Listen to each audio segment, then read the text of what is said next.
सोचने वाली बात है कि क्या ये जातिवाद व्यवस्था भारतीयों की देन है। सम्राट शांतनु ने विवाह किया एक मछुआरे की पुत्री सत्यवती से। उनका बेटा ही राजा बने, इसलिए भीष्म ने विवाह न करके आजीवन संतानहीन रहने की भीष्म प्रतिज्ञा की। सत्यवती के बेटे बाद में क्षत्रिय बन गए, जिनके लिए भीष्म आजीवन अविवाहित रहे। महाभारत लिखने वाले वेदव्यास भी मछुआरे थे, पर महर्षि बन गए। गुरुकुल चलाते थे वो। विदुर, जिन्हें महापंडित कहा जाता है, वो एक दासी के पुत्र थे। हस्तिनापुर के महामंत्री बने। उनकी लिखी हुई विदुर नीति राजनीति का एक महाग्रंथ है। भीम ने वनवासी हिडिंबा से विवाह किया। श्री कृष्ण दूध का व्यवसाय करने वालों के परिवार से थे। उनके भाई बलराम खेती करते थे, हमेशा हल साथ रखते थे।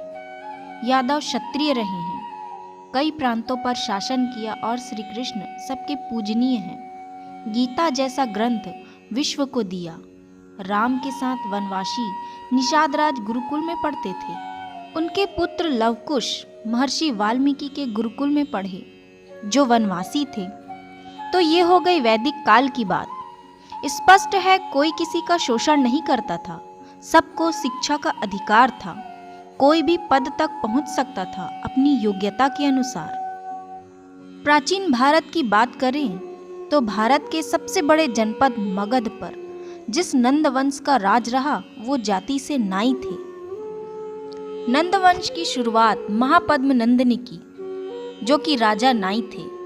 बाद में वो राजा बन गए, फिर उनके बेटे भी बाद में सभी क्षत्रिय ही कहलाए। उसके बाद मौर्य वंश का पूरे देश पर राज हुआ, जिसकी शुरुआत चंद्रगुप्त से हुई, जो कि एक मोर पालने वाले परिवार से थे, और एक ब्राह्मण चाणक्य ने उन्हें पूरे देश का सम्राट बनाया। 506 साल देश पर मौर्यों का राज रहा। फिर गुप्त वंश का राज हुआ, जो कि घोड़े का अस्तबल चलाते थे और घोड़ों का व्यापार करते थे। 140 साल देश पर गुप्ताओं का राज रहा।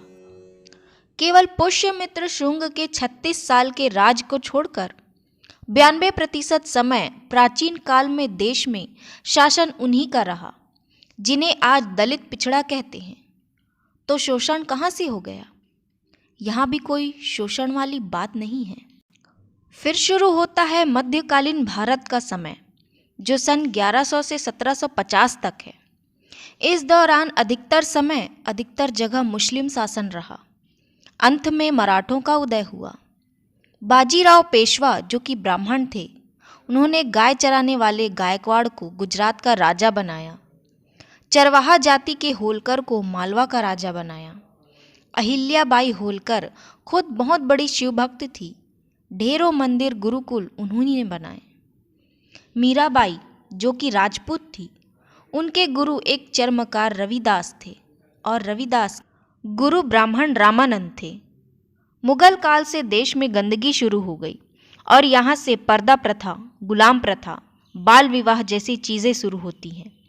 1800 से लेकर 1947 तक अंग्रेजों के शासन रहा, और यहीं से जातिवाद शुरू हुआ, जो उन्होंने फूट डालो और राज करो की नीति के तहत किया।